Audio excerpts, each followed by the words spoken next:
Oi, hoje eu quero contar para você um pouquinho da minha história com Jesus. Eu tive a oportunidade de casar muito nova e tive os meus filhos também, ainda numa idade na minha juventude.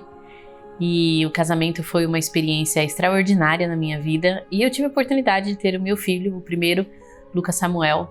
Eu tinha 19 anos quando eu passei pelo processo da primeira maternidade. E eu tive a oportunidade de, na maternidade, viver uma experiência muito séria no processo do meu parto. Eu vivi uma cesárea de emergência, ele teve uma parada cardiorrespiratória. Eu não tive o processo de dilatação de uma maneira natural. Mas enfim, Lucas nasceu saudável, nasceu bem. E o Senhor me presenteou com a oportunidade de ver ali, contemplando um filho com 3,850 kg e 51 centímetros, totalmente saudável. E ali na maternidade eu vivi uma das experiências mais extraordinárias da minha vida. Eu tive que passar um dia do processo da maternidade sozinha. Meu marido, os meus pais não podiam me acompanhar em um dos dias e eu então fiquei sozinha com o bebê, me sentia muito bem, eu estava bem. E naquele dia eu me senti plenamente feliz. E senti vontade de começar a cantar para o Lucas. E ele estava no bercinho do lado da minha cama e eu me sentia ainda muito fraca. E eu comecei a cantar para o Lucas. E conforme eu cantava, eu senti Jesus dentro daquele quarto de uma maneira que ele preenchia cada espaço de ar que poderia ter naquele lugar. Foi uma sensação de presença sobrenatural de um jeito que realmente foi muito importante e especial para mim. Então, enquanto eu cantava, eu sentia o amor daquilo que eu sentia pelo Lucas transbordando por mim dentro daquele quarto. E dentro do meu pensamento, eu pensava, Lucas, como eu te amo. Não imaginava que poderia amar de uma maneira tão extraordinária um outro ser, que foi Jesus quem me deu a oportunidade de ter. E enquanto eu cantava, na minha mente era, eu te amo, filho, você é o melhor, maior presente para mim. E enquanto eu estava tendo essa experiência de revelar ao Lucas verbalmente quanto amor eu poderia dar a ele, naquele ambiente onde de repente era muito cheio de presença de amor de Jesus, já não era mais um amor natural. Eu tive a experiência de entender Jesus falando comigo ali naquele momento, onde eu estava adorando o filho que eu tinha. E naquele momento Jesus falou comigo de uma maneira muito clara. E ele disse assim, ele é meu. E aquilo me marcou muito, porque eu naquele momento estava adorando aquela criança e me sentindo da propriedade minha. Ele era meu filho. E Jesus então me lembrou que aquele filho não era meu, era dele e ele tinha me presenteado simplesmente para o cuidado. Foi uma experiência muito forte onde, de uma certa forma, caiu a minha ficha pensando, opa, essa criança eu tenho que cuidar, amar, educar, sendo consciente de que não é meu. Tem alguém que é capaz de amá-lo e não conseguia imaginar alguém que pudesse transbordar tal amor por ele, maior do que aquele que eu senti naquele momento. E nessa experiência eu me senti totalmente amada por Jesus. Passou pela minha cabeça todos os meus defeitos, os meus pecados, a minha vida, minha infância, minha adolescência. E eu pensava, poxa vida, Jesus, ele realmente é real e ele me ama muito mais do que eu posso imaginar, estando nesse momento transbordando amor na vida de um filho. E ali, a partir daquele momento, foi um compromisso que eu fiz com Jesus de entender que em toda a caminhada da educação dos nossos filhos, eu iria de fato ser consciente de que eu cuidava, amava, protegia e guardava o filho de Jesus. E que ele simplesmente confiava em mim, um filho que ele amava. Então essa foi uma experiência que me marcou muito. E na segunda gestação eu estava com 22 anos. E nessa segunda gestação eu vivi então outra vez o extraordinário de Jesus, mas não foi de uma maneira tão rápida ou tão extraordinária como eu vivia no do Lucas. O Matias, ele nasceu de 37 semanas por uma cesárea, nasceu de 4,350 kg e com 53 centímetros. E a cesárea foi um parto muito saudável, muito bom, sem nenhuma complicação. Eu estava no quarto me sentindo bem. Com 24 horas de uma cesárea, eu estava recebendo a alta para ir para minha casa. E pensei, ufa, todas as minhas inseguranças durante a gestação de passar por um parto com risco de morte, termina aqui. Eu consegui superar esse trauma. Então eu fui para minha casa e aos 28 dias de estar em casa com alta, Matias totalmente saudável, ele teve uma falta de oxigenação no cérebro, ele deixou de respirar. sem nenhuma explicação médica para que aquilo acontecesse de uma maneira tão repentina. E ele tinha passado pelo pediatra naquele dia e o pediatra disse: olha, não tem nada nos pulmões do seu filho, pode ir em casa tranquila. Alguns ajustes que a gente precisa fazer, mas é normal de um recém-nascido. A gente vai dar uma cuidada nele, pode ir para casa tranquila, me passou alguns remedinhos e enfim, nada que eu pudesse me preocupar. Naquela madrugada a gente percebeu que ele não estava bem e na manhã, quando ele acordou de manhã, entre 8h30 e 9 horas da manhã, nós percebemos que ele não tinha mais força para se alimentar, então eu chamei o meu marido que estava no trabalho e disse a ele: vamos levar o Matias para o hospital, que ele não está bem. Mas não chegou nem o marido a tempo em casa. Matias, ele desmaiou, ele teve uma parada cardiorrespiratória, deixou de respirar literalmente e ele teve uma falta de oxigênio no cérebro, teve que ser reanimado. Na cidade onde a gente morava não tinha hospital. Eu morei 20 anos na Espanha, eu me casei na Espanha, os meus filhos nasceram na Espanha. Nós moramos na Espanha como missionários, cuidando de pessoas, e naquela cidade não tinha um hospital. Então ele foi atendido numa emergência, ali ele passou um bom tempo, foi levado para um hospital mais próximo, que não tinha uma UTI pediátrica, e ali nós esperamos por volta de 7 horas, porque não tinha ambulância UTI pediátrica para poder fazer transferência do Matias para um hospital. Então foi uma espera muito dolorosa, muito difícil, onde os médicos realmente não davam nenhuma expectativa de vida para ele. Ali a gente foi transferido para uma cidade mais próxima, chamada Málaga, que foi na cidade onde ele nasceu. E ali, então, nós cruzamos uma batalha de vida e morte.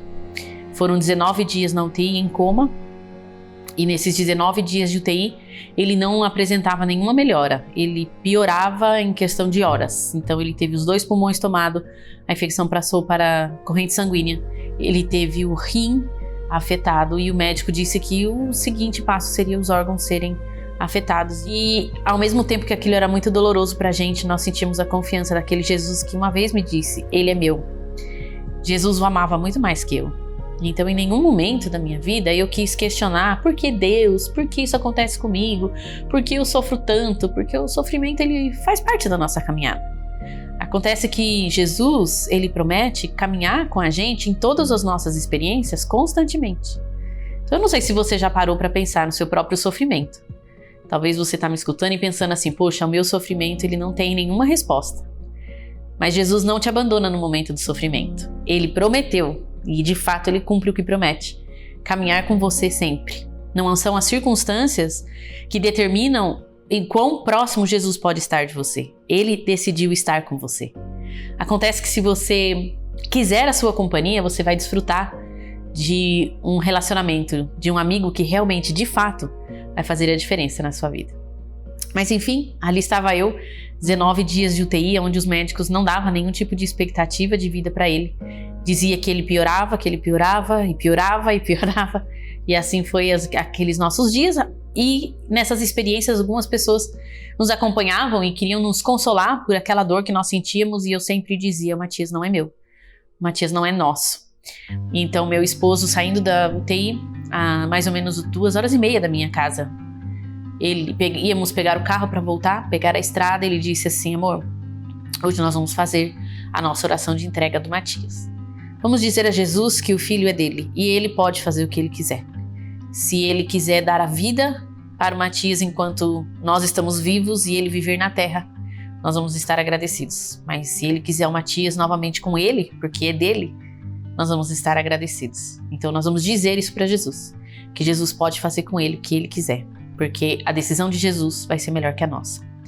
E foi uma oração muito dura, muito difícil, uma entrega realmente ali, mas nós oramos e entregamos a Jesus o nosso filho. E ali, depois desse dia, de uma maneira muito especial, o médico contando pra gente de um quadro muito difícil do Matias. E então o médico disse que ele tinha uma sequela cardíaca muito forte, muito severa, muito importante, do qual a recuperação dele seria extremamente lenta, tardia, e as sequelas no cérebro a gente ainda não sabia em que nível isso seria prejudicado, então a recuperação dele poderia durar muito tempo.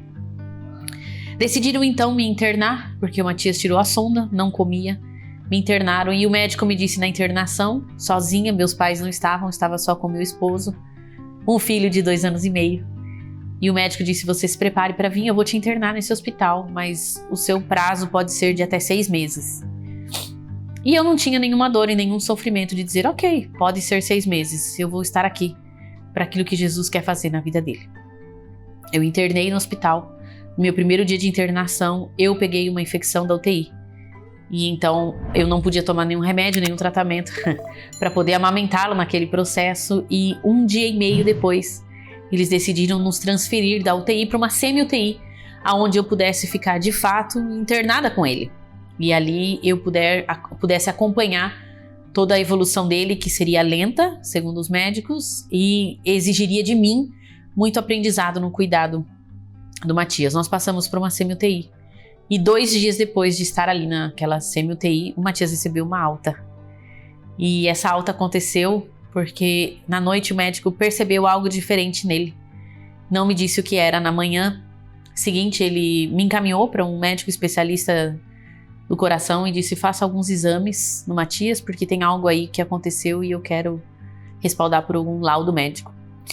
Matias passou por esse exame e nesse exame a médica que fez a ultrassom foi a mesma que deu o laudo médico de um problema severo cardíaco na veia aorta que ele tinha.